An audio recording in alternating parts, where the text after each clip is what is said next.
जैसा कि आप सब जानते हैं, राउज एवेन्यू कोर्ट ने दिल्ली के मुख्यमंत्री अरविंद केजरीवाल जी को समन किया है और कोर्ट में अपीयर करने को कहा है। हम कोर्ट के आदेश का सम्मान करते हैं और हम इस मैटर में जो ऑनरेबल कोर्ट है, राउज एवेन्यू कोर्ट, उसके कोर्ट के सामने अपना पूरा पक्ष रखेंगे कि क्यों दिल्ली के मुख्यमंत्री अरविंद केजरीवाल जी ने जो 5 समन ईडी ने उनको दिए वो उस पर क्यों नहीं गए। नंबर 1 और सबसे महत्वपूर्ण, हम ऑनरेबल कोर्ट को ये बताएंगे, हम न्यायालय को ये बताएंगे कि जो 5 समन ईडी ने इशू किए ये 100% गैर कानूनी थे। हर समन आने के बाद दिल्ली के मुख्यमंत्री अरविंद केजरीवाल जी ने लिखित रूप में उस समन में क्या क्या गैर कानूनी है ईडी को बताया। ईडी से कई सवाल पूछे, लेकिन कभी भी ईडी का इनमें से किसी भी मुद्दे पर जवाब नहीं आया और ना ही 5 चिट्ठियों के बावजूद ईडी ये साबित कर पाई कि उनके समन्स गैर कानूनी नहीं है, उनके समन्स इल्लीगल नहीं है। तो ये जैसा कहते हैं कि प्रत्यक्ष ही प्रमाण है। ईडी का इन चिट्ठियों को जवाब ना देना ये बात दिखाता है कि ईडी के पास कोई आधार नहीं है इन समन्स की लीगैलिटी को प्रूव करने का।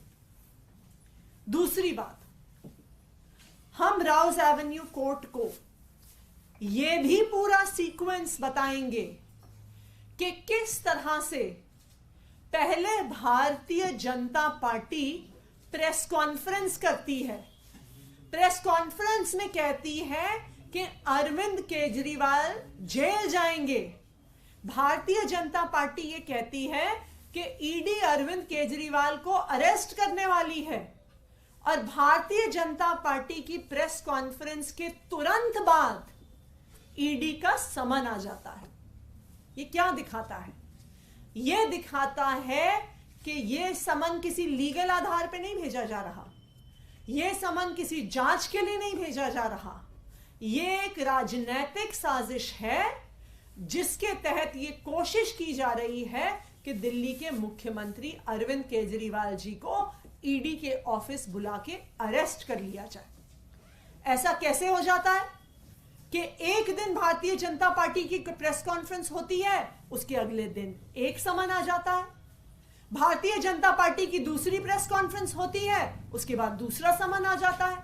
तीसरी प्रेस कॉन्फ्रेंस होती है, तीसरा समन आ जाता है। तो जो इन समन्स का भारतीय जनता पार्टी की प्रेस कॉन्फ्रेंसेस के साथ कोरिलेशन है और जो अरविंद केजरीवाल जी को अरेस्ट करने की, गिरफ्तार करने की साजिश है, यह भी हम कोर्ट के सामने रखेंगे। तीसरी बात जो हम माननीय न्यायालय के सामने रखेंगे, ये सवाल जो हम ईडी से बार बार पूछ रहे हैं कि 2 साल से इस तथाकथित शराब घोटाले की जांच चल रही है, ऐसा क्या हो गया कि जस्ट लोकसभा चुनाव से पहले समन पे समन, समन पे समन, समन पे समन भेजे जा रहे हैं। 2 साल तक ईडी का कोई इंटरेस्ट नहीं था अरविंद केजरीवाल जी से पूछताछ करने में, लेकिन जैसे ही लोकसभा चुनाव आता है, करीब आता है, प्रचार का समय आता है, तब अरविंद केजरीवाल जी को समन पर समन भेजा जा रहा है। तो हम माननीय न्यायालय के सामने अपनी गहरी शंका को रखेंगे कि यह समन अरविंद केजरीवाल जी को अरेस्ट करने के लिए और उनके प्रचार को रोकने के लिए है। चौथी बात जो हम माननीय न्यायालय के सामने रखेंगे कि किस तरह से जब से ये ईडी के समन भेजे जा रहे हैं, साथ ही साथ दिल्ली की चुनी हुई सरकार गिराने की साजिश हो रही है। ऑपरेशन लोटस की शुरुआत हो रही है। कुछ लोग हमारे विधायकों के पास पहुंच रहे हैं, उनको पैसों की ऑफर दे रहे हैं उनको टिकटों की ऑफर दे रहे हैं और कह रहे हैं कि अब तो ईडी का समन आ गया, अब अरविंद केजरीवाल जी गिरफ्तार होंगे और हम सरकार तोड़ देंगे। तो ये चौथी और महत्वपूर्ण बात है जो हम माननीय न्यायालय के सामने रखेंगे। पांचवी और शायद सबसे महत्वपूर्ण बात जो हम माननीय न्यायालय के सामने रखेंगे वो है पिछले 2 दिन का घटनाक्रम जो हमने ईडी को एक्सपोज किया, उनकी सच्चाई को एक्सपोज किया और पूरे देश के सामने रखा कि किस तरह से इन्फोर्समेंट डायरेक्टोरेट बयानों के ऑडियो गायब कर रहा है, किस तरह से सुप्रीम कोर्ट और राउज एवेन्यू कोर्ट के आदेश के बावजूद ऑडियो नहीं है इंटेरोगेशंस का, उस ऑडियो को डिलीट कर दिया गया है, किस तरह विटनेसेस कह रहे हैं कि रिटन स्टेटमेंट में और जो उन्होंने वहां पे बोला था उसमें अंतर है। इसको भी हम कोर्ट के सामने रखेंगे क्योंकि माननीय न्यायालय को यह पता होना जरूरी है कि आज के दिन ईडी कोई जांच नहीं कर रही है, ईडी कोई सत्य तक पहुंचने की कोशिश नहीं कर रही है। आज ईडी का सिर्फ एक मकसद है कि भारतीय जनता पार्टी शासित केंद्र सरकार ईडी का प्रयोग करके अरविंद केजरीवाल को कुचलना चाहती है।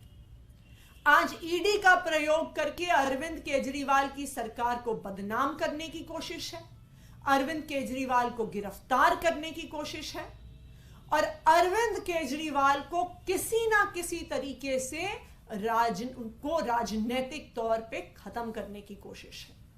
तो ये सारा षड्यंत्र हम माननीय न्यायालय के सामने रखेंगे कि इस देश के देश के कोर्ट्स को, न्यायालयों को पता होना चाहिए कि किस प्रकार से केंद्र सरकार अपनी एजेंसीज खास करके ईडी और सीबीआई का अपने राजनीतिक प्रतिद्वंदियों के खिलाफ उपयोग कर रही है। Thank you. मैम एक सवाल है, कोर्ट का ऑर्डर की कॉपी भी आ गई है, आदेश में लिखा गया है कि ईडी के पास केजरीवाल जी से पूछताछ करने के लिए पर्याप्त तथ्य मौजूद थे, इसलिए उनके समन ठीक थे। ये ऑर्डर की कॉपी में ये लिखा गया है, कोर्ट की कॉपी में, इस पर क्या कहेंगे? देखिए, अभी तक कोर्ट के सामने हमारा पक्ष गया नहीं है। जैसा मैंने आपको कहा, हम एक सूचनाबद्ध तरीके से जो कुछ भी घटनाक्रम पिछले कुछ दिनों में घटा है, कौन से वो तथ्य हैं जो दिखा रहे हैं कि ये एक राजनीतिक साजिश है, किस तरह से भारतीय जनता पार्टी की प्रेस कॉन्फ्रेंसेस और ईडी के समन्स एक दूसरे से जुड़े हुए हैं, किस तरह से ईडी ने ऑडियो को डिलीट किया है, किस तरह से ईडी अब छापे मार रही है, यह भी नहीं बता रही कि किस केस में छापे मार रहे हैं। तो ये पूरा पक्ष राउज एवेन्यू कोर्ट के सामने रखा जाएगा। एक सवाल छोटा सा, उत्तर दक्षिण के बीच जो फंड एलोकेशन है उसको लेकर जंग छिड़ी है, नौबत यहाँ तक आ गई। कर्नाटक सरकार के जो लोग हैं उन्होंने जंतर मंतर पर प्रदर्शन किया, आप भी दिल्ली की वित्त मंत्री हैं, इसे कैसे देखती हैं? देखिए, दिल्ली के साथ तो फाइनेंशियल इनजस्टिस अनंत काल से होता आ रहा है। दिल्ली सरकार का शेयर ऑफ इनकम टैक्सेस तकरीबन 15,000 करोड़ है, लेकिन दिल्ली को केंद्र सरकार से मात्र 950 करोड़ रुपए मिलते हैं। और मैं आपकी सूचना के लिए आपको यह भी बता दूं कि करंट फाइनेंशियल ईयर 2023-24 में भी ये चिल्लड़ भी जो केंद्र सरकार दिल्ली के लोगों को देती है वो भी उन्होंने नहीं दिया है। तो ये भारतीय जनता पार्टी शासित केंद्र सरकार का तरीका है कि जहां जहां विपक्ष है उनको किसी ना किसी तरीके से टारगेट करते हैं।